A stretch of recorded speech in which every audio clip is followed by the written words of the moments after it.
ենք Հովհաննես Թումանյանի տիկնիկային թատրոնը։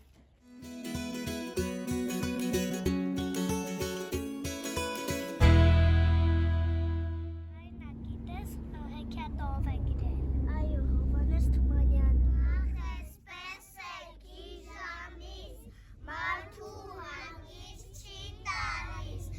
այսօր ուրախ որ կանի, վաղը անձև ու քամի։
Սկզբում հանդիպում են գյուղացիներն ու սկսում են պատմել մեզ անհավանական դեպքեր, աներևակայելի պատմություններ։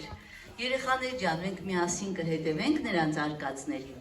Որս կնոքին մորսումին վեր կացակ մի օր 5-6 հոգով թրով որ գնաց։ Գնում։ Երեխաներին հատ։ Չէ, ինչի ման։ Դեք իմանան էլի։ 5-6 հոգով թրով դմանքով երեխեք որ գնացին։